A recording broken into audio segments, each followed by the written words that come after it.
back to the bottom, 6 to go. Makes a mistake again. He missed a shift. He's going to spin to the inside turn. He's going to take the lead. Eli Hinton just got used up there in the hairpin. He's going to pick up a win after a long winless streak and visit victory lane. And the whole field just needs to get himself slowed down, hop these curves up and over. There's that cannon running a tad wide. Great restart here for the 2 car, but also for the 48. He crosses him over. Down into turn 1. There goes the tail. Here comes the 20 alongside. The 13 car gets turned. He's going to spin in turn 2.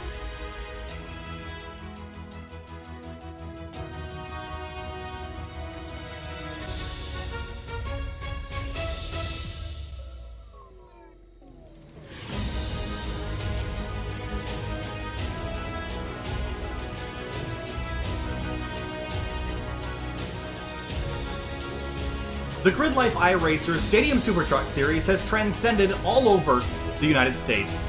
We've had 3 rounds, 6 races, and now it's time for the final 2.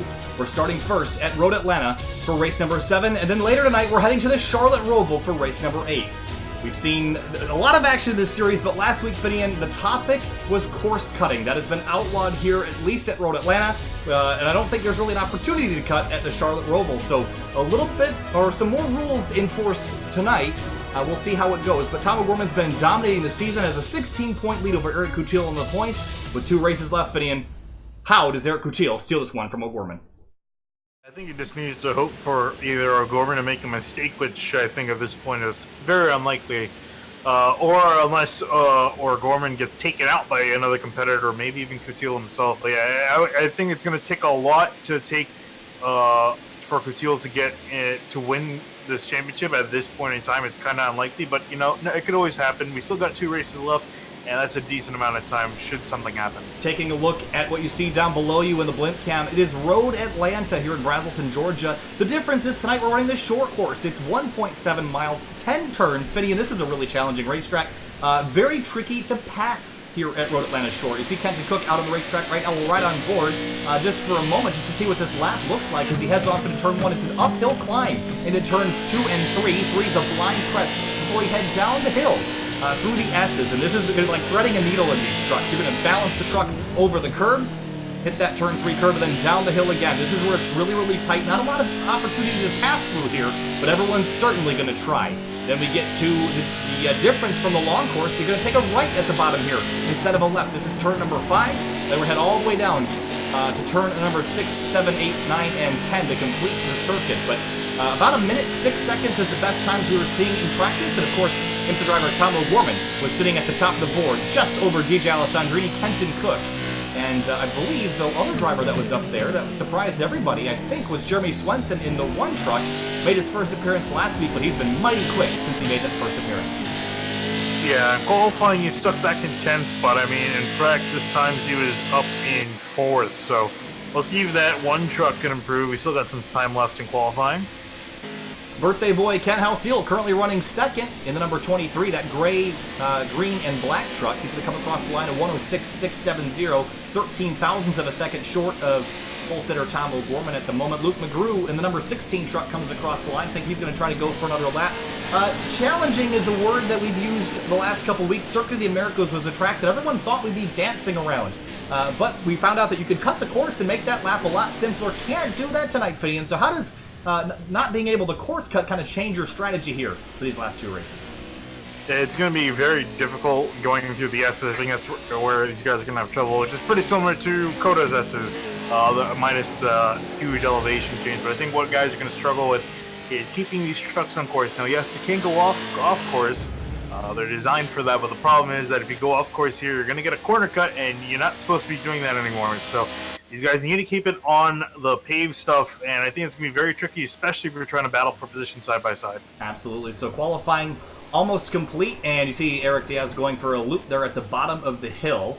And we'll take a look from the track again from the top side here. You can see that is the whole track in your view there, and off to the right, off screen, is normally turns 6 and 7, which is the long course here at Road Atlanta. Again, the short course is what we're using this evening. About 1 minute and 6 second lap times. DJ Alessandrini was very quick in practice, only 3rd best in qualifying at the moment, so he's got some work to do. And we were kind of shooting the breeze earlier. He's never lost any championship that he's competed in on SYM TV. This might be a first at the end of the night. Qualifying complete. Tom O'Gorman on the pole. Ken Houseal on the outside of the front row as we get ready to go racing. 2 races tonight, 15 minutes apiece. We're going to start at first here in Georgia. They're going to head to Charlotte, North Carolina at the Charlotte Roval, and that's going to be a fun one, so stick around if you want to see that. Again, tomorrow night, Wednesday, 7/24 at 9:30 p.m. We're going to do our SYM TV League Showdown, and several of the best drivers from each league will be competing in a 2-race format, one at Watkins Glen, one at Michigan Speedway, to determine which league is the quickest of them all and which 2 drivers are the best in road and oval. That's going to be 9:30 p.m. tomorrow night.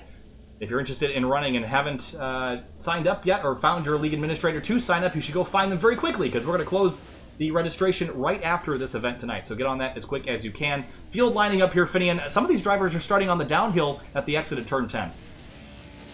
Yeah, no, it's really packed going down that hill, and guys are going to have to be kind of cramped. All right, well, we're waiting for the lights to go out. Tom O'Gorman in that number 94 on the front row. Waiting for the green flag. There it is. Green flag flies, racing at Road Atlanta. And you see everyone jockeying for position, going side by side, getting these trucks up to speed as they head towards turn 1. This is going to get interesting. It's going to get interesting. The track is going to narrow up here as they head up the hill. We're 3 wide in the middle of the pack there. It's Alessandrini coming through to second. That's the 23 of Ken Houseal on the outside. He slipped back from his second place starting position. Eric Coutil, the one hunting O'Gorman, and the points sitting in 4th right now as they make their way through turn 3 for the first time. Yeah, but everyone's somewhat getting single file, except Alessandrini gets shoved out of line by Ken Houseal. Houseal trying to take that spot. Alessandrini not letting him. Whoa, down the hill, and Kenton Cook and Eric Coutil make contact. Coutil up and over the curbs. That's a course cut there. Potentially with a slowdown penalty there. Have to be careful not to get one of those early. We got a couple cars off wide out in the dirt towards the rear of the pack, but everyone seems to be making it through okay for the first lap. Yeah, Alessandrini got put out in the dirt through the short part of the course, and that put him all the way back several positions. Kenton Cook on the inside of the one at Jeremy Swenson. That's all a battle for third. Here comes Steve Ficacci. He turns Kenton Cook. Kenton saves it as they head up the hill, but Coutil stuck behind, dropping positions. Here comes DJ back with a head of steam coming down the hill. Yeah, DJ trying to make up for some lost time to the inside of Houseal. He goes, moves him out of the way. Side by side across the line, mid-pack, but it's O'Gorman out front, but look who's chasing him down, Ken Houseal. It's his birthday today. What better birthday present than to win a race here in the Grid Life iRacers Stadium Super Truck Series. Behind, it's chaos. We're 3 wide. Alessandrini up on the outside of Swenson. The 00 Ficacci gets into Coutil. Coutil continues to drop down positions. This is not the way he needed his first race to go. Yeah, it's absolutely not the way he wanted it to go, especially with O'Gorman leading. But, I mean, that 94 might not be there for long because Houseal is charging on him. Behind him, that's the 7 truck of Zachary Battaglia got knocked off, and looks like that 51 of Austin Barnes also involved there. But where is Coutil? Only 13th place. He's got some work to do. Up at the front, though, Ken Houseal keeping Tom O'Gorman honest. He's right on that rear bumper heading down into the chicane. I'm honestly surprised if he wouldn't give that 94 a little bit of a punt, especially considering that 94 has a buttload of wins in this series so far. He's won the majority of them. Steve Ficacci in the middle of the pack. Eric Coutil gets around Zachary Battaglia for 12th, and Bradley Adams, now he's back up into 11th position. Top spot, got to keep an eye on these two fitting because it could get ugly really, really quick. I'd honestly be surprised if it didn't get ugly, especially considering how hard it is to pass here. We've definitely seen guys being more physical than we have seen in previous rounds. And again, you can't cut the course. That's where O'Gorman found a lot of his time last week. Everyone decided to follow him a couple laps into the race, especially at COTA. Then Mid-Ohio was a little less bad, but I think Ken Houseal was one of the ones that was kind of exploring the off-track there. Eric Coutil didn't end up caving that last week. Maybe lost some potential points, but sitting in 11th, he's got a lot of work to do before he can get back up to these guys. And with only 12 minutes left, that's a really tall order. He's 10 seconds back from the leader. I think he probably wishes that he could course cut here to try to make up for the amount of spots he's lost. But yeah, it's looking like a tall order for the 82. That's Ryan Carwile and Steve Ficacci. This is a battle for 8th place as they head into the chicane. Carwile deep on the brakes to the inside. He completes the pass. Nicely done there. Ficacci gives him a little root and toot in the back there of that number 71 as they climb the hill and head under the bridge. Bradley Adams and Nathan Slavine. This is for 14th, and that's the 10 of James Coughlin. That's for 13th place overall. And Barnes dragging a left rear tire on the outside of the downhill. That's a dangerous place to do that. Look at the, I think that's the 10. No, that was Shelvine in the 12, that was way off. No, it was the 69 of Bradley Adams, actually. That went way off course, but look at Houseal finishing. He's not right on O'Gorman's bumper, but he's close enough that if O'Gorman makes a mistake, he'll be right there. Yeah, but I mean, again, I think at 94, you really shouldn't count on him making a mistake. If anything, you gotta force him physically into making a mistake by getting on the punch. So at 23, he can try to stick with that 94, but when it comes down to it, he's got to find some way around. Heading down the hill now towards the chicane. Meanwhile, mid-pack, there's the battle between Ryan Carwile and Steve Ficacci. They're side by side again, and the same situation they were in the last lap. I wonder if the outcome will be different this time. Yeah, but into the braking zone they go. It looks like Ficacci's going to back out of it, give it to Carwile. Ooh, or not. Carwile overshoots it and Ficacci takes it around. A strong move by that double zero to get that spot back, but they're getting packed up behind, and look who's coming. That green and yellow 82 of Coutil. He's going to take 10th away, and he's going to look for 9th on that 71 as well. Yeah, and especially in turn 1 here, he's pretty close to Carwile. I'm sure he's not going to be all too friendly with that 71. He wants his spots back. They're going to climb the hill now. We're on lap 5 of approximately 14 in this race, checking back in with Tomo and Ken Houseal still about 2 to 3 tenths between them as they head down the S's. And it's been an all O'Gorman show so far this evening, as usual. DJ Alessandrini lagging in 4th. Jeremy Swenson, who was mighty quick in practice, in 5th place. And James Coughlin got kind of shoved out of the way back there for 15th place. But where's Coutil following that 71 of Carwile? Will probably see an opportunity for a pass here at the end of the straightaway. Yeah, I think that's where a lot of guys have been opting to make a pass, similar to what you see on the normal version of this track, guys making a pass at the end of the straightaway. And down the hill again, about 9.5 minutes left in this race. Look at the 82 deep on the brakes, right to the back of the 71. Now, it's all about the exit here, but he makes contact trying to do the crossover, and that's got Luke McGrew right up his rear bumper, but here comes Coutil for 9th. Yeah, I was just able to get alongside him. He's going to move that 71 out of the way. No friends there. And here comes McGrew back to the inside, and so McGrew will take away 10th place. Coutil has to keep that gap as small as possible between O'Gorman, because he does not... up for the front. Oh, look at this. Here it comes. Wow, is that Kenton Cook? Yes, it is. The bright magenta truck right through. Where was he before? Just kind of hanging out in 3rd? I didn't even see where he was. Yeah, he was actually, I was just about to say, he's been riding him pretty close behind 2nd and 1st, and now finally made his move. So he moved Houseal all the way back into 4th. In one corner, pretty much. So Kenton Cook now setting his sights on Tom O'Gorman. And interesting to note, Tom O'Gorman was actually one of the slower cars inside the top 5 last time through. A 107.1, Kenton Cook a 106.3. That's 8 tenths quicker, and that bright pink 14 is closing and closing quick. Yeah, he's actually been one of the fastest guys as we've been seeing here for the last few laps. He's been slowly reeling in the leaders, and now finally making a strike here as we're just about halfway through this race. Closing in on halfway, Kenton Cook trying to line up that 94 in his sights and pull the trigger with 8 minutes to go. They're going to head to the climb the hill again.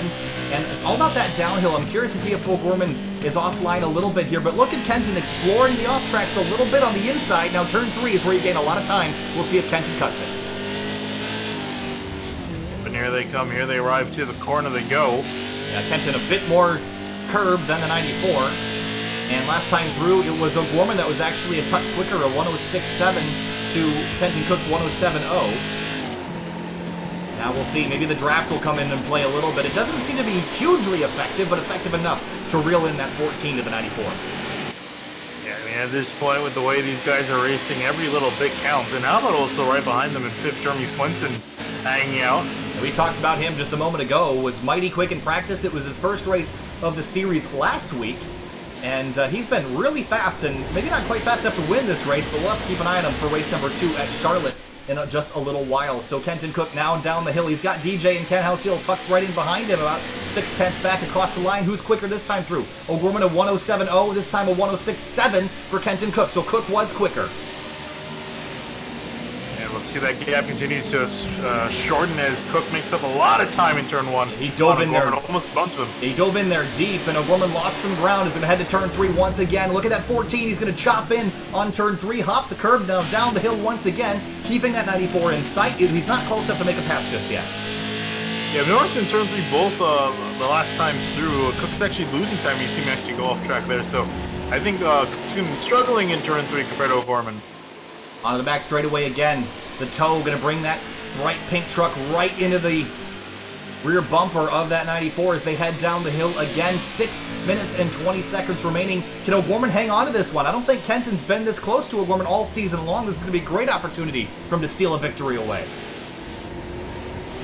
We'll see what happens. Cook taking much more aggressive lines through the corners than the 94. And DJ Alessandrini's actually closing up with Kenton Cook as well, so keep an eye on that yellow number 13 behind. This time through, what is it for O'Gorman? A 106.9, a 106.8 for Cook, so only a 10th quicker, but still faster for that pink 14.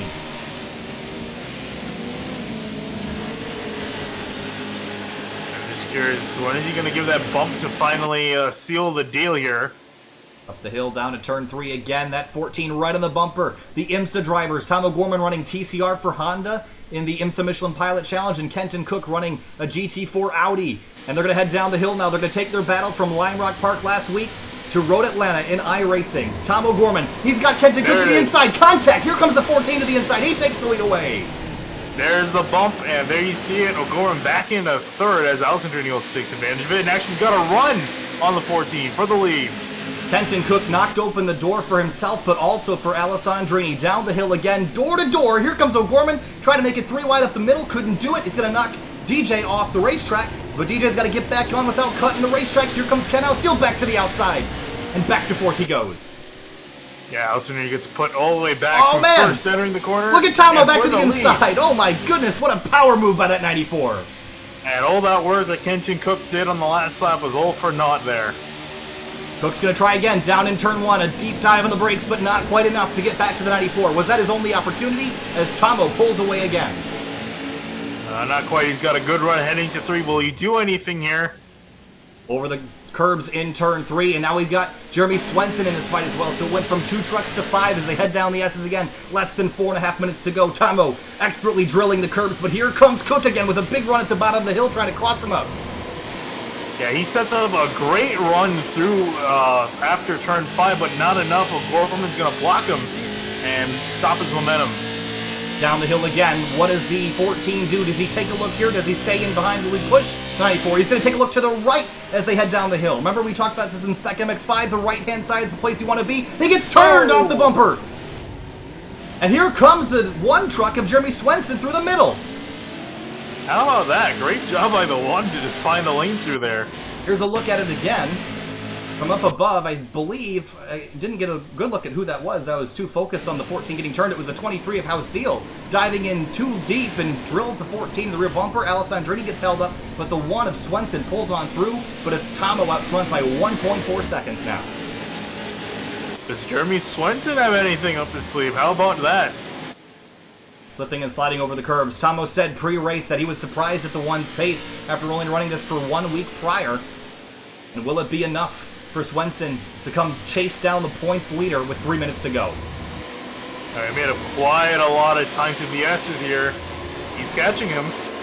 Meanwhile, behind for 3rd place is Alessandrini, Kenton Cook, and Ken Houseal. They were all battling for the lead a moment ago. Now they're only battling for bronze at the moment. Swenson, O'Gorman up at the front. It's 1.3 seconds between them. Is that 1 truck quick enough? Did the 94 use up his tires? Here comes Cook back on the inside of Alessandrini.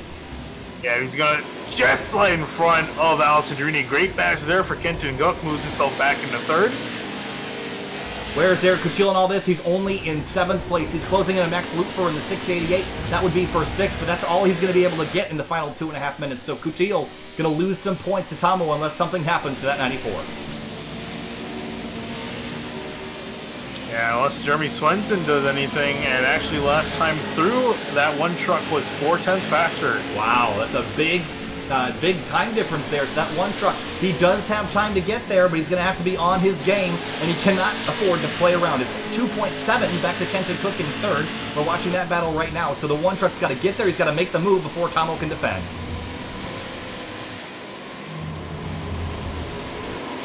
And Ken Houseal, with that move down to the chicane, actually took himself and the 14 out of a shot to win. Yeah, and actually, leader's catching a lap truck of Eric Diaz, so we'll see that has a factor to do with anything. But back for 3rd, Kenton Cook and Alessandrini going at it again. Oh no! The 13 truck all out of shape in the braking zone. They're going to make contact. They're going to continue to lose time to the 2 leaders, but Swenson is now down to 9/10 of a second at the top of the hill. It's grown back just a little bit as they come down the bottom of it, but a minute and a half to go. It's going to be 2 laps left for Tomo in that 94, but a lap truck of Eric Diaz in the 19. Is that going to slow up the 94? No, Diaz pulls off to the left. Is it going to slow down Jeremy Swenson? I don't think so. He's let him by as well. Actually, I think that did benefit Swenson. It held up O'Gorman just a little bit, and Swenson got a much better run. He's definitely closed that gap in. Cook and Alessandrini getting by 8/10 of a second again for the 1 truck. He's going to head down the hill. That is the gap between the 2 leaders as they head down to the S's and turn 5.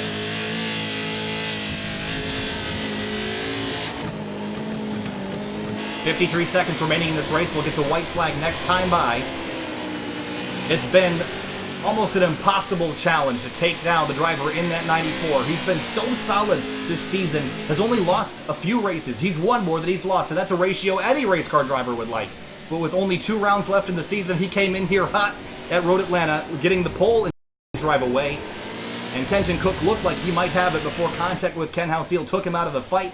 All that's left, the only bullet left in the gun, is Jeremy Swenson in that bright white number 1 truck. White flag in the air for Tom O'Gorman. Yeah, as it come back through the line that time, O'Gorman is faster. It's looking less and less likely Swenson can catch him. It's going to take a mistake by that 94 to give it away to the 1. Up the hill for the final time, the white flag officially in the air. Yeah, and O'Gorman, if he can make it through back to the start-finish line, will be win number 5 out of 7 races for the 94. Now that is just sheer dominance. That is absolutely absurd. Tomo down the hill for the final time. Jeremy Swenson gained some ground that time, but it's not going to be enough. I think he'd have to make a Hail Mary here, and not from a second back. You're never to make that move. Yeah, he'd absolutely just have to plow him in the upcoming corner, which I doubt he's going to do. Down the hill for the final time. Tom O'Gorman has won, I believe, 5 of 7 if he gets this through, and he's only lost 2 races. And he will not lose this one. Swenson not close enough to make the pass, but Tomo down the hill for the final time. He's absolutely dominated this season. It's going to be almost an insurmountable challenge for Coutil to take the points away from him in one final race at the end of the night. Tom O'Gorman wins at Road Atlanta. Yep, and Swenson with a valiant effort. He'll come home in second after a great pass over the rest of the crew as Kenton Cook, Alessandrini, and Houseal come in that order. And Eric Coutil is trying to get Luke for, but couldn't do it across the line. He'll finish 7th. And Val DiPietro, Luke McGrew. This is a fight for 8th place right now. McGrew is going to take it away in the final corner. Crossover by DiPietro. Yes, he's going to try. He's going to get there. Contact across the line. McGrew gets 8th. Yeah, DiPietro is going to have to settle in for 9th, and rounding out your top 10 will be Austin Barnes. Zach Battaglia in the number 7. He comes to come down the hill in 16th place. Brandon Burke in the number 6 truck. He'll finish 17th. Mitchell Marhefka, the last driver on the lead lap. And who's he battling? Is that DJ? It is DJ. What happened? Oh, DJ's already done. He's just running around for fun. Okay, what a race there, Finney. That was a wild one.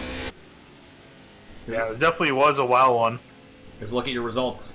Tomo at the top of the board again. Swenson, Cook, Alessandrini, Houseal. But how about the pace that Kenton Cook showed in that race, Finney? Without that interference from the 23, I think that 14 might have had him.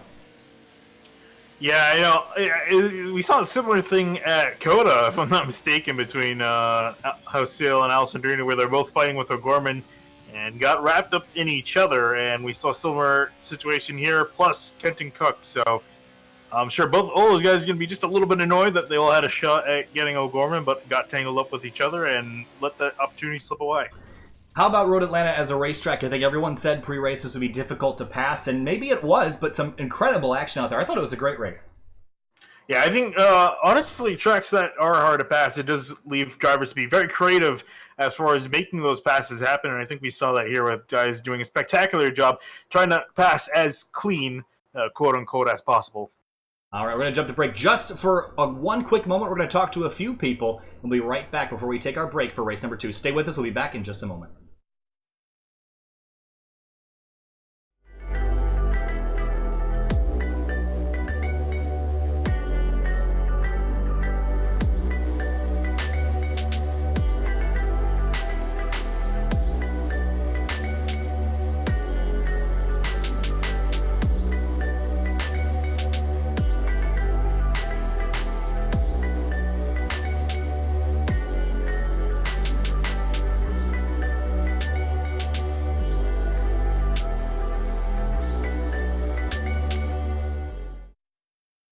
Back live now on SYM TV here with third place finisher Kenton Cook driving the number 14. Kenton, kind of a wild race out there. You had an opportunity to take the lead away from Tom O'Gorman. You did that. Tomo got it back, and then talk to us about that contact between you and the 23.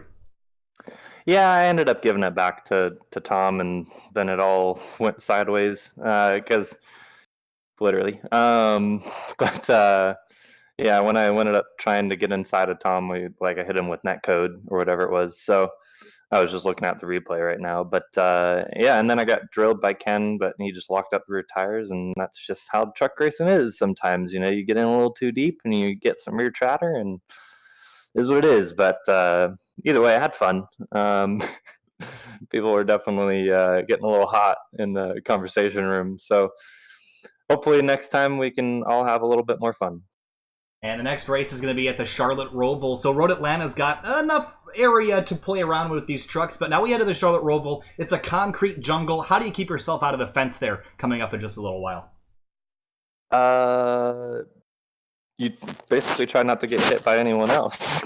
Because if that's the case, you'll end up probably you'll probably end up getting put into the fence if you're not careful. So it's going to be an interesting race to watch. All right, Kenton Cook, P3 in this one. Couldn't quite dethrone Tombo, but he's going to try again in just a moment. Thanks, Kenton. We'll see you later. Damn straight. I'm going to dump him this time. All right, have a good one. All good. All right, we're going to pull in now Ken Houseal, who finished 5th in that race. Ken, wild battle there for the top spot. Some contact with Ken. Walk us through those moments. Yeah, lots of fun the first 5 laps or whatever it was with Tom, and then Kenton got by, and then DJ bullied his way through, and then he was not real thrilled that I pushed back on him, but oh well. And then the mistake with Kenton just drilling him, that was pretty silly. Just locked up the rears, didn't quite pull it off, and plowed it. Looking ahead to the Charlotte Roval, we talked about Road Atlanta maybe being difficult to pass at. But how about the Charlotte Roval? Are going to be boxed in by concrete walls. How creative do you have to get, and how do you plan on getting through the field? I'm not really sure. The layout we're running is apparently lots of corners, so I'm not sure what the cleanest way to pass is going to be, and kind of don't want to make a name for myself as being the dirty passer, so we'll see what happens. All right, we're going to let Ken Houseal get back to work. Thanks, Ken. We'll talk to you later. Thank you, guys. All right. All right, Finney, I think that's a good debrief there. Kind of like we said a couple times, a wild race, but Tomo seems unstoppable. But what about the Charlotte Roval? This is the track that a lot of these drivers may not have even tried yet. So how much uncertainty do we have going into this that will have a result resembling anything like what we just saw? As far as O'Gorman in the lead, or yeah.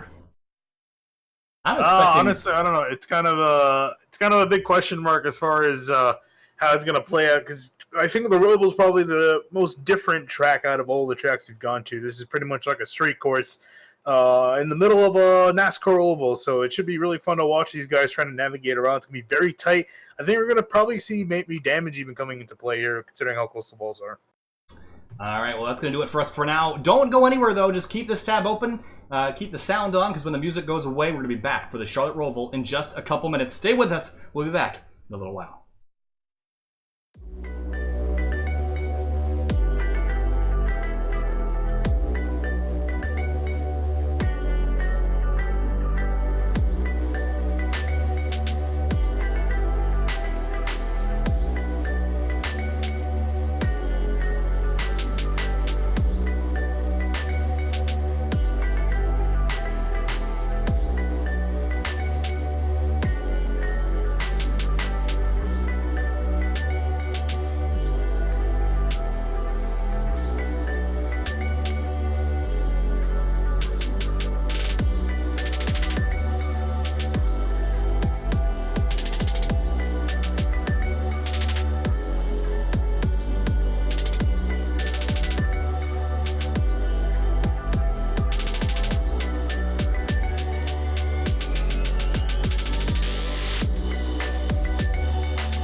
most, driving is just a mundane task between point A and point B. Nothing more. It's the frustration of traffic at 8 a.m., the feeling of sickness on a long ride. The car? Just a tool. It's supposed to be practical, reliable, and fast. But the speed is really the reason cars exist, born out of a necessity to make that A to B trip just a little bit faster. Some have a deeper connection with cars, found somewhere in the bond of man and machine, a desire to be part of something bigger than yourself. It's the extension of mind and body to something more exciting than just another appliance. And these people never cared about practicality or reliability. To them, the only thing that matters is speed. We're born with a competitive nature, part of a biological necessity that is not yet worn off with time. People have raced for thousands of years, and that competition has transcended history and found its way to the industrial age. Railroads raced to build across the country, replacing the horses whose strength is still used as a benchmark for power today. And as personal vehicles became popular, the railroads died off. What once was the quickest way across the country became snail's pace in comparison. The interstate highway system expanded and cars populated every driveway. And the competition between types of transport quickly transitioned into the race to have the fastest car. Bragging rights. Manufacturers like Porsche, Ferrari, and BMW emerged in auto racing, each trying to one-up the other. Building engines became an arms race. Who could build the fastest dinosaur-powered land vessel? So while the passion for cars has died for most, there are still people that are fascinated by racing. The sights, the sounds, the smell of burning rubber and spent race fuel lingering in the air, this is what attracts us to the sport of auto racing. We are empowered by drivers that climb in impossibly fast cars and put everything on the line for the sake of competition. Drivers who know that one slip-up can lead to disaster.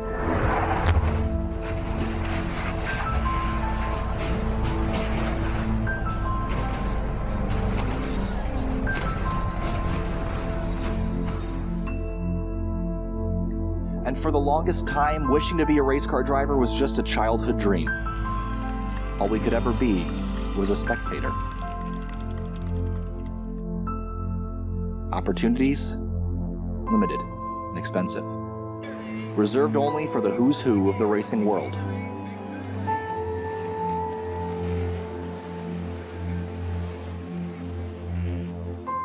Until now.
Welcome back live to SYM TV for the final round of the 2019 Grid Life iRacers Stadium Super Trucks, and this time it's from the Charlotte Roval. There is no track that's scarier for sim racers than this racetrack. There's tire barriers, there's concrete walls, there's everything in between that stands in the way between drivers and a victory here. Tom O'Gorman has clinched the championship for this series, so he's just racing for fun, but everybody else behind him, Finian, racing for points. Yeah, still some guys racing it out, especially Ken Houseal and Eric Coutil. They're now fighting it out for... You good there? Sorry about... They're fighting it out for second place. I don't know what that was. So yeah, but Coutil leading 7 points over Houseal, so they're still duking it out. But honestly, O'Gorman doesn't really have to start this race. Obviously he is, but yeah, he's got a full race lead over Eric Coutil. So as you said earlier, clinched it. I mean, honestly deserves it. I mean, 5 wins in 7 races. He's going to try to make it 6 out of 8 here if he wins this race tonight. He hasn't quite had the pace so far in the warm-up, though. Only 7th on the board, and that's we've only had 15 drivers entered in this one. We've lost a couple of the drivers, so he's about halfway down the grid right now, which is uncharacteristic of Tomo. So maybe he'll have to start from a little bit deeper in the field. But DJ Alessandrini right now on top of the board with 5 minutes remaining in warm-up. Ken Houseal sits 2nd, Eric Coutil 3rd. Jeremy Swenson 4th, Steve Takachi 5th. How about Max Lupfer, though? Great run by him in the last race in that 688 truck. We'll see if he can do even better in this one at the end of the season here. Yeah, now Sandrini at the top of the board. He's second and a half faster than O'Gorman, so it's quite a significant margin back to the 94. So we'll see if O'Gorman can pick up some pace that we're used to seeing, and that put him in the championship position in the first place. And of course, we just saw the 82 of Eric Coutil eat that tire barrier at the inside of the chicane. It is a very difficult corner to do in most race cars. However, these trucks, they're pretty much flat. You can just hold the throttle down and you can make it through it if you're very creative, but it takes a very special line to get through there without running straight into that tire barrier. So I do expect to see quite a few drivers running into that, especially on lap number 1 when it's all congested. Yeah, I mean, that's going to be the key, too, is for these guys to get somewhat sorted out and through these first few corners, because there's not a lot of places, especially considering that these trucks were not made to go around here. They're going to need pretty much all the racetrack to corners, so if you're going to be side by side with them, they're going to be knocking guys out of the way.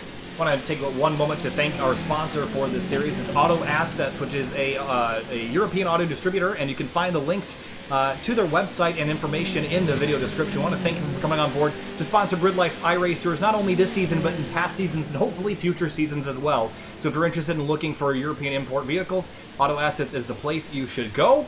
And we want to give a special shout out to those guys again for their continued support of SYM TV and Grid Life iRacers. So about 3 minutes left in warm-up, and we're going to go straight to the race. Invert grid this time again, Finian. I forgot about that one. That means Tomo's going to start at the back. Yeah, I was wondering why there wasn't qualifying. I completely forgot that we started doing that last week. So yeah, so Gorman and a lot of the faster guys in the grid are going to be in the back, and I can't think of probably a worse place to be at the back than at this track. You're going to be stuck in the traffic, and especially when these guys get through the bus stop, they're going to be stuck behind guys that might crash in the bus stop, so they got to have their eyes peeled at all times here through these opening laps to make sure they don't get caught up in anyone else's mess. So O'Gorman rounding the final corner into the turn 17 chicane. This is a 17-turn road course. It's about 2.5 miles long, and it is really challenging. This has probably been one of those racetracks that every time we look at it on a schedule for SYM TV, we go, uh-oh, because the finishing ratios have not been spectacular here, at least on the stock car side of things. If you remember back to the Scars Ferrari Challenge All-Star race, the entire field, minus 1, crashed on the opening lap through the chicane. So it's a very formidable racetrack. Some would joke it's a little silly. It's almost like a Hot Wheels course, but that makes it fun, I think.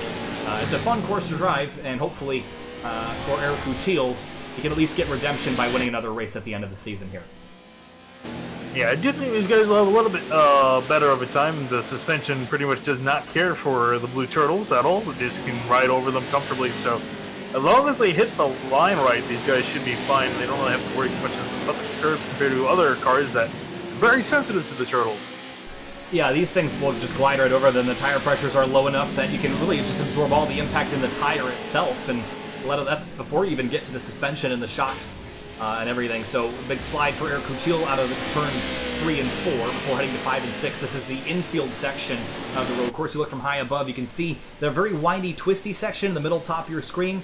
Not using the last part of that. That is the longer version of the Charlotte Roval, and that's a bit too tight for these trucks to navigate, so we'll be on the NASCAR version of the Roval for this one. Luke McGrew in his 13 had a pretty decent run at top 10 in the last race. You got Syndicate race photos on the side. They've been a past sponsor of Grid Life iRacers. Rob Wilkinson on board that car as a sponsor. And taking a look at where Tom O'Gorman is, Finian, take a look at the board again. Look where he's gone. Yeah, he's climbed up to the top, and by now half a second faster than Alessandrini. That's kind of where we expected O'Gorman to be. We'll see if anyone can try to put up a time that can beat that with a minute remaining in practice till we set the grid reverse order, and I think that's going to be a little more fun to watch with the reverse order. But it made it very exciting last week. Yeah, the good news for Tamo is that we were missing about 5 drivers from race number 1, so we only have about 15 entries for this one, which is going to make the guys starting in the back, their job will be significantly easier than it would have been had this invert happened in race number 1. Austin Barnes in the 51, he's heading through the inner loop right now, that backstraight chicane that has actually changed for 2019, and we'll hopefully see that reflected in iRacing in the coming months. But for now, it's still the same treacherous one that NASCAR used in the fall of last year. Again, if you're watching now, you want to see more of these drivers and more action. This is the final round of the Grid Life iRacers League for the rest of the summer. However, you can see 10 of these drivers tomorrow night in the SYM TV League Showdown at 9:30 p.m. Eastern. 10 of the best are going to be duking it out with oval leagues and other road leagues on the SYM TV network. And they're going to be doing battle for 20 minutes at Watkins Glen Boot and for 35 laps at Michigan Speedway tomorrow night. And we're going to crown one of the leagues the best of them all. So warm-up completed. We're going to grid them up and get ready to go racing for 15 minutes to close out the season.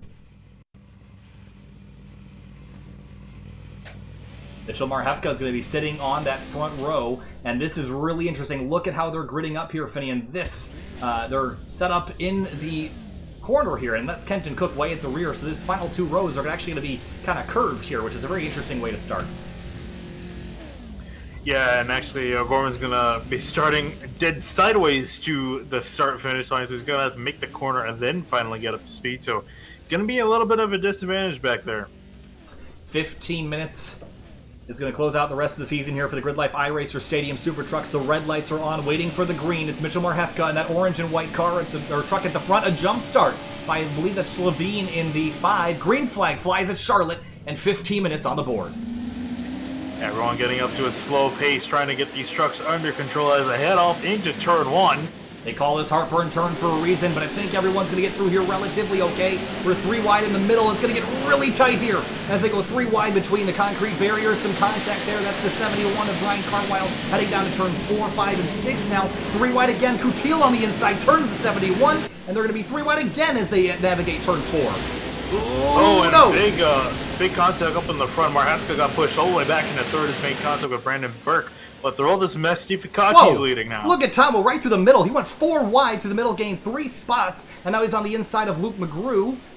And that's the 71 of Carwile off course, but Tomo's made up a bunch of spots already as they return to the oval. Meanwhile, up front, it's Austin Barnes who's got the lead in that 51. Yeah, this lead's changed 3 different times in this first lap. Got a spin out of the corner, and I'm trying to see who it is. It's the 6 of Brandon Burke. He goes all the way to the rear. Meanwhile, 3 wide on the banking. Now we're set back to 2 wide as they head towards that chicane. For Barnes, it's going to be easy. For Ficacci, it's going to be easy. For everyone behind, it's going to be tough. Here we go.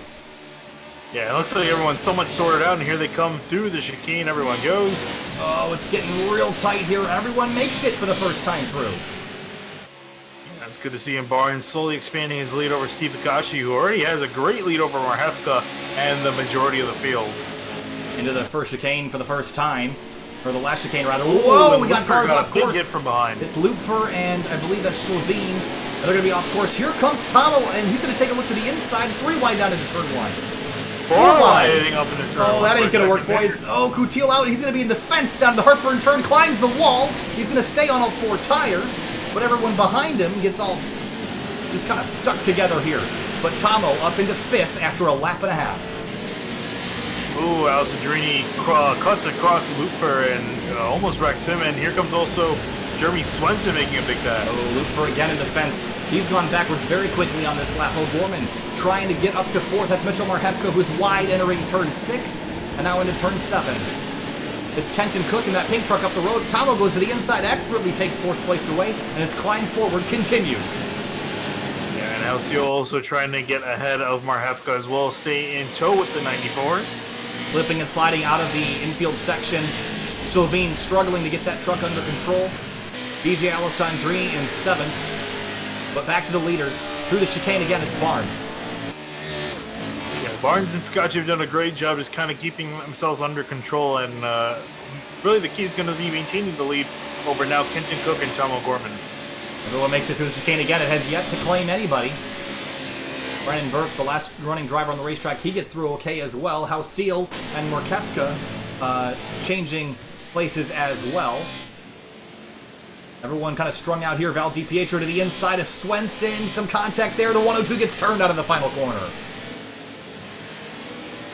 He's going to try to get going, but he's stuck waiting for Burke to go by, so DiPietro goes to the rear of the field. Swenson and Coutil battling for 10th spot. This is a big fight for position. Remember, Coutil's fighting with Houseal for position in the points, and Houseal ahead by quite a few spots, so he's trying to make sure he can get back up there to fight with that 23. Markevka off course again. McGrew's going to get by. That'll be for 7th place. We're going to jump back to Coutil and Swenson. Actually, that's the 68 of Lupfer. This is a battle for 9th. And there's Ryan Carwile again. He's going to slot in. He's going to get into the side of Lupfer. And 3 wide for a moment through turn 7, but they get sorted back out. Contact again. Swenson and Carwile door to door, banging fenders as they re-enter the NASCAR course. Oh, but they're hooked together. So bang bumpers, and whoa, Carwile almost hooks Swenson around, but they both keep it on straight. Fugacci and Barnes still nose to tail. Tom O'Gorman's trying to track down Kenton Cook through the inner loop. Ken Houseal, DJ Alessandrini, 5th and 6th. Luke McGrew riding around in 7th right now. Then there's Coutil and Max Lupfer and Mitchell Markevka, who is our pole sitter for this race. Up at the front, Fugacci in that 0-0. Could he get a victory here? Kind of been an underdog, an outlier here. Maybe he could steal this one away from Austin Barnes. Yeah, we'll see both these guys running identical times up in the front. Fugacci's been waiting patiently behind. Barnes hasn't done anything yet. We'll see if he waits for his time to strike that 0-0, as he's saying, could be the one that can win this race. Yeah, only 9,000ths of a second between their lap times last time through with 10 minutes to go. So Fugacci just a touch slower, but almost within the margin of error here as they come across the line. They completed 4 of approximately 11 laps. Kenton Cook is sitting 3rd. Tom O'Gorman has been unable to close on him. Kenton Cook, last time through, the quickest truck on the racetrack by over a second. Ooh, battle between Ken Houseal and Alessandrini. Alessandrini just gave Houseal a little bit of a shove. Alessandrini right on the bumper of that 23, then turning back onto the NASCAR course. We're going to ride on board with Alessandrini here just for a moment to see what the draft is like. Alessandrini trying to slide, get that diff locked up, but Houseal pulls him at the exit of the corner. I don't think the draft is too much, but really the key thing is making sure you ride in behind the guy and riding as low as you can on the banking. For the top spot, Fugacci was right on the rear bumper of Austin Barnes, but couldn't do anything with him. Alessandrini and Houseal get through the chicane clean as well, but no passing going on at the moment. Everyone just kind of stalking each other. Markevka's fallen all the way back to 12th. That's Sylvain on the inside. Contact. Sylvain's going to get forced through the middle of the chicane. He'll have to give up some time here. Markevka kind of bullying that 5-car off the course. For the top spot again, though, Fugacci right on the rear bumper of Austin Barnes. Yeah, he has been stalking him, but these guys can't wait for too long because Kenton Cook behind them has been tracking second faster over the last 2 laps, so that 8-car is coming in fast. And don't look now, but Tomo is just the quickest truck on the racetrack. He's only 3 seconds back. And at that pace, he probably could get back to the top spot, so you got to keep an eye on that 94. The champion has already clinched the championship heading into this night.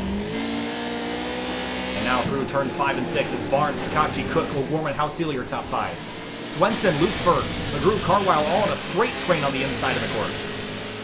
These guys have been going at it for quite a few laps here. And getting rougher and rougher. You saw Markevka and Sylvain get together last time through the chicane. But here again, watch the gap here between Fugacci and Barnes. Fugacci closes up all this ground, but then can't do anything with it. Really take a look here. He's going to push to 51, maybe just gauging how much it's going to take to pass him on the last lap.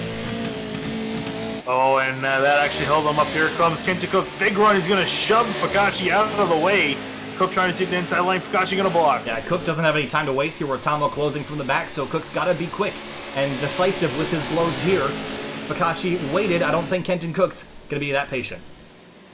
He's going to actually give a little bit of a bump to Fikachi. Here he comes now to the inside. Oh, he got a slowdown. He had to give up time. Here comes O'Gorman now. Oh, a big block on the O'Gorman machine down into turn 1. A push and a shove from the 94. Sends Cook wide. Here comes Tomo. It's still not done yet. Side by side through turn 2. And he's got O'Gorman's going to take the spot. Now, does Fikachi sit in behind Barnes again? I think he's got to make the pass fitting. I don't think he can sit behind for too long with that 94 coming. Yeah, absolutely cannot wait now. I think he's got to try to find a way around Barnes before they get to the bus stop through NASCAR 1 and 2. Yeah, Ken Houseal has actually been dragged into the fight here with O'Gorman and Kenton Cook because they've been fighting. They've been battling very hard. That's reeled in the 23.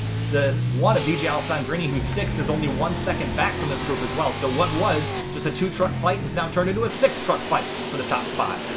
Oh, and Barnes has hit the wall coming onto the oval. That scrubbed up some speed. Here comes Fikachi with the run. Fikachi's got a big run. I don't think he's going to make the same mistake again. He heads to the outside. Is he going to make the move? Yes, he is. It's going to be a drag race to the chicane. Who's going to lift this time through?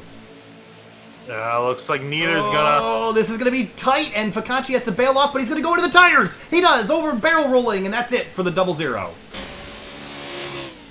And one little mistake like that throws your race away. He had the opportunity to get by the 51, couldn't do it. Here's a look at the replay. And this is so frustrating. Was on the outside, made the first corner, but couldn't get it swung back enough to the right, and contact from O'Gorman sends him over on his lid. Barrel rolling down the backstretch, that's it for the 0-0. Yeah, that's pretty much why you can't really make much of a pass going through the bus stop. It's just too tight to really make the line through. But up in the front, five-way fight, all nose to tail. All behind. Oh, Tomo gives a huge shove to the back of the 51. He's going to run wide. Barnes going to go defensive here, but here comes Cook to get his hat in the ring.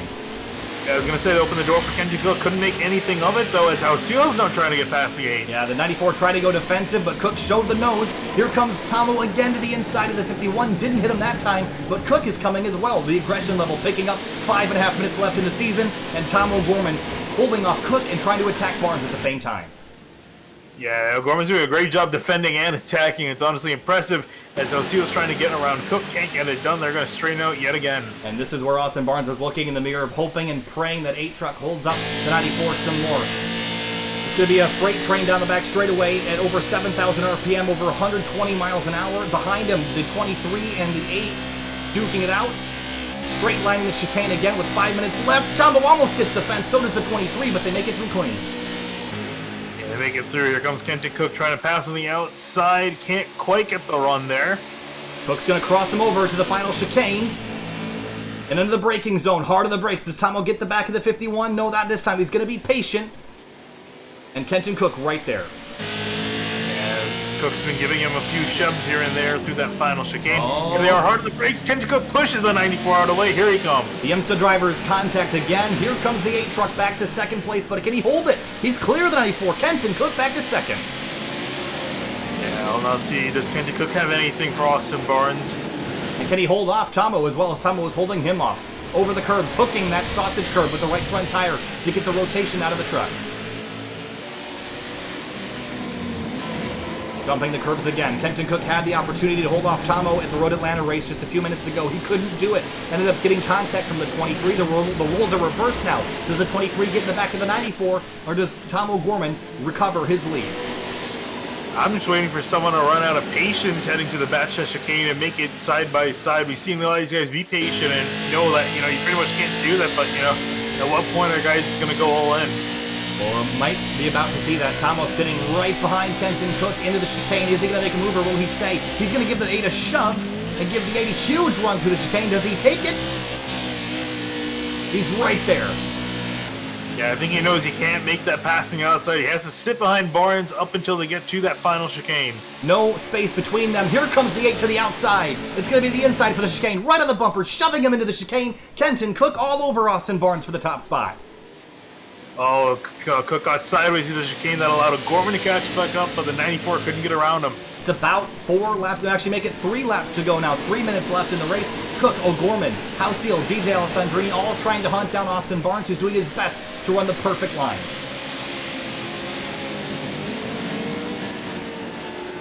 I'm actually quite impressed by Austin Barnes doing a great job of defending. Hasn't let any of the arguably the 4 fastest guys in the series through.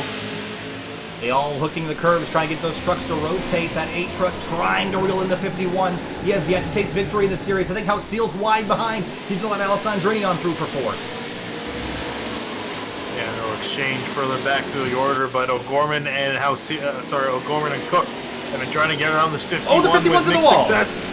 Yeah, Barnes hit the wall there. Looks like he's good though, but is that enough for Cook to get a draft? Yeah, that's the mistake by the 51. Here comes Cook. He's going to have a huge run out of turn 2. Does he take it? He's going to look to the outside here. Here he comes. This is going to get tense. It's a game of chicken. They're going to door each other into the Oh, chicane. this Who's isn't going to end live? well. Oh, Cook makes it through. An incredible pass for the top spot. Kenton Cook to the lead. Oh, and Barnes pushes Cook out of the way. He's Oh, my dooring him on goodness. the oval. Door banging, door slamming, coming to the last couple laps. Here comes Tomo to the inside. Oh, there you see O'Gorman taking advantage into the chicane. They go a Oh. bump and Cook will push the 51 No, off. that's going to be a slowdown for the 51. And Tomo's going to be he's gonna- through. Oh, Kenton Cook also blocking Alessandrini. They're all sideways down towards turn The 1. 51, I don't think he served his penalty or he didn't get one, but he's still leading. Tomo's still second. Cook has fallen to third, battling DJ Alessandrini.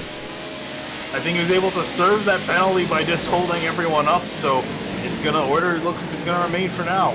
Cook battles back on Alessandrini, but he's got a lot of ground to make up. Tomo all over it. Alessandrini sideways out of turn 4. Yeah, Alessandrini and Cook, Houseal making contact that kind of made them Oh, lose for the time. lead. Here they go again. Oh, the 94 getting physical with the 51. Pushing, shoving, a minute left to go. We're coming to the white flag this time. Tom O'Gorman sitting second. He's already clinched the championship. He just wants the trophy. To the inside of the 51, back onto the banking. Yeah, Barnes hit the wall as they were just approaching the exit, and that opened the opportunity. There you see Barnes now is going to have to settle in for second. Does he dare make a pass going to the I bus think stop? he will. He's going to have a run here. Where is he going to go with it? To the outside. They're going to run side by side to the chicane. No one's going to lift. Oh, boy. Oh, and O'Gorman Oh, lifts. he lifted. I can't believe he lifted. 30 seconds left in the race. Going to be white flag this time through. I think O'Gorman feels he's fast enough to be able to pass Barnes without it. There you see him go to the outside with a big head of steam. Gives him a bump. A push, a bump. 17 more corners. Here he comes to the outside in the final chicane. Is it going to be enough? Did he outdrive himself? He slips on the entry. Contact again. O'Gorman's going to get loose over the curbs. Here comes Cook. Oh, and that pushed O'Gorman all the way back into 4th place for now. Cook back up into 2nd, and Alessandrini up into 3rd, white flag. Oh my goodness. Kenton, Cook, all over the back of Austin Barnes now. Tomo slipped to 4th. I think he's too far back to get something unless these front 3 wreck, but it might happen. Barnes, Cook, Alessandrini, O'Gorman, Houseal, your top 5. A 5-way fight for the top spot, the last race of the season. Barnes leads. He's done an absolutely spectacular job. I'm tongue-tied talking about the 51. He's done such a great job, but Kenton Cook tried to chase him down. And if he's got to hold that 8 for a half a lap, we've seen them go side by side before. Will they do it again here? I imagine Cook's going to go all in. He's got nothing to lose. Tomo lifted last time through. No one's going to lift now. The 51's in the fence again, but so is the 8. Alessandrini's right there. He held up the 8, and Cook sideways out, and here comes Alessandrini to the inside. This might be it. If these two fight, it's going to let the 51 get away. They might have already given it to him.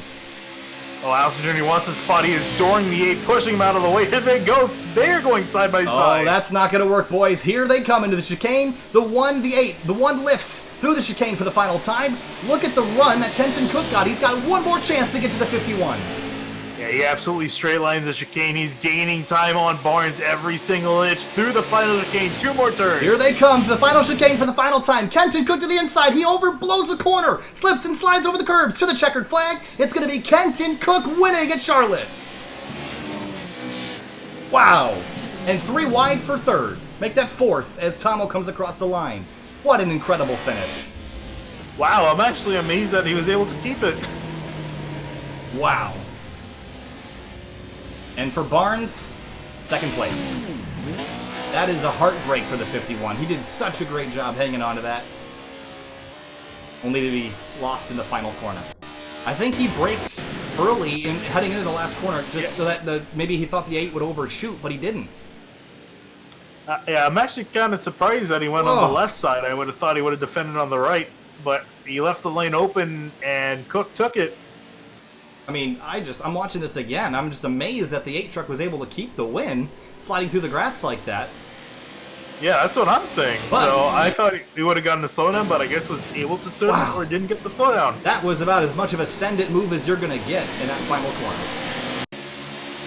think that's what Jimmy Johnson was trying to do last year. It wasn't quite as graceful as that. I wouldn't necessarily say that's a ballerina move, but it worked for Kenton Cook. How about Austin Barnes, though, Finian? What a phenomenal performance by that 51. Yeah, he absolutely. Honestly, I think he absolutely earned the win. He definitely earned the win in my book. Did a fantastic job defending all those laps. Could easily just let the leaders go on by. He could have settled for 5th, but he decided he wanted to win this race. Stayed up there, gave all those guys a run for their money up until the last corner. I'm just watching that last move at just every angle I can try to find. I'm just blown away that the 8 slid through sideways over the turf and managed to hang on to win the race. What a spectacular late break move. Oh, you know what, Finian? Austin Barnes is scored with the victory now. It did correct it. It just took it some time. Let's head back live. And the win is officially scored to Austin Barnes. Wow. Okay, that makes more sense to me, I want to say, because I could swear that Cook would have gotten a slowdown, and he would have had to slow down before the line to give it up, but he did not, and that put him all the way at the back, all the way back in 12th. Wow, I can't believe that. It was showing Cook for so long, and then it finally switched it to Barnes. I think that it switched when everyone crossed the line to end the race. So Barnes scored with the victory. I mean, I don't even know what to say. Yeah, I think Barnes knows what to say. I think he's happy with that. Wow. All right, so Austin Barnes, victorious Kenton Cook, scored in 12th. Chaotic last couple laps here at Charlotte. We'll be back in just a moment for interview. Stay with us.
Welcome back live to SYM TV. Here now with race winner Austin Barnes. Austin, I don't even know what to say, but that was a spectacular performance there, holding off some of the best in the business, and a late race dive by the 8 of Kenton Cook, sliding through the chicane. Originally had him scored as the winner. We thought he had it and somehow didn't get a slowdown, but he did and was penalized. You come home with the victory, well earned. Talk to us about that race.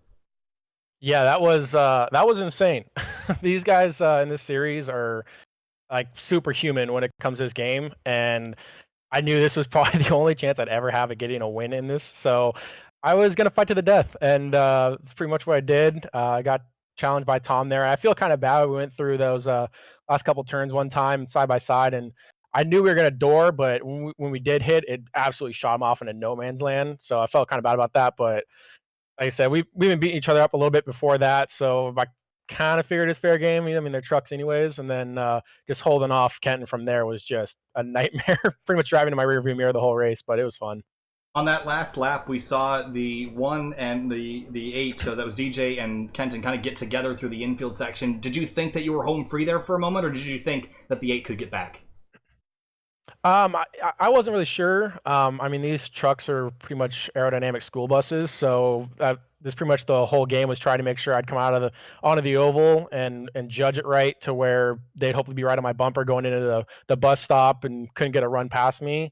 So I knew they're going to get a huge run towards me. I just thought maybe be enough, but as we came out of the chicane, I saw Kenton closing in and knew he was going to do something the last turn. And luckily, instead of trying to just punt me, he elected to try to go down the inside and shot off. But yeah, that was pretty much the name of the game, was just mirror driving with how much you can make up in the draft.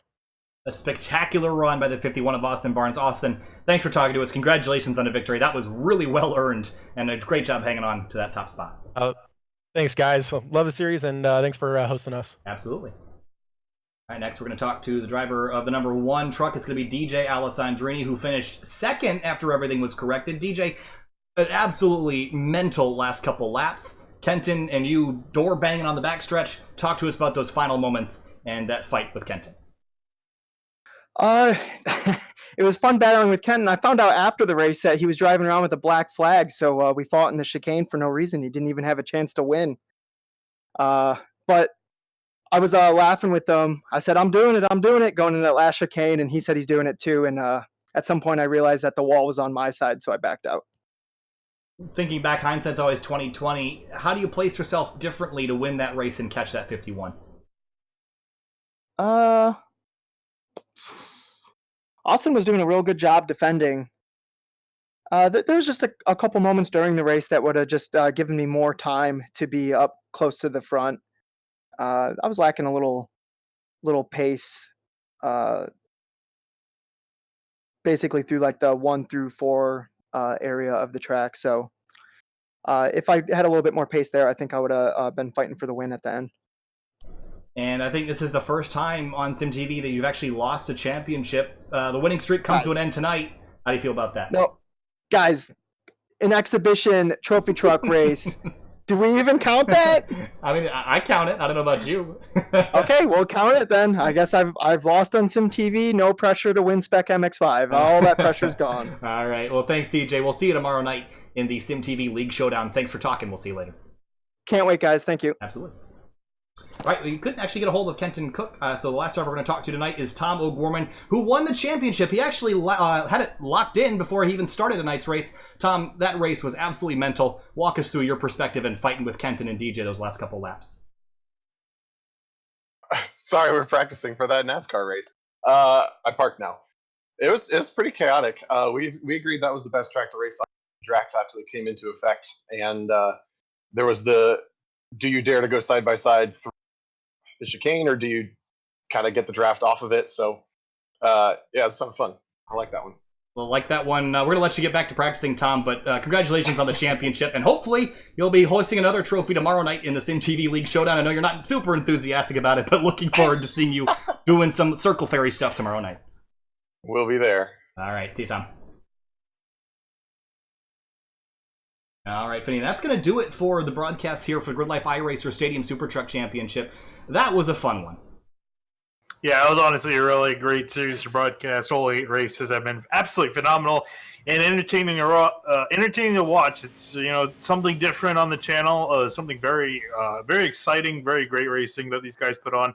Obviously, could have been disastrous and guys just punting each other all over the place, but these guys put on a great show. Absolutely, and that's going to be it for the Grid Life iRacers League for some time. You'll see them again in the fall or the winter, but we want to thank Eric Coutil and the guys from Auto Assets, as well as all the drivers for showing up and putting on a spectacular show.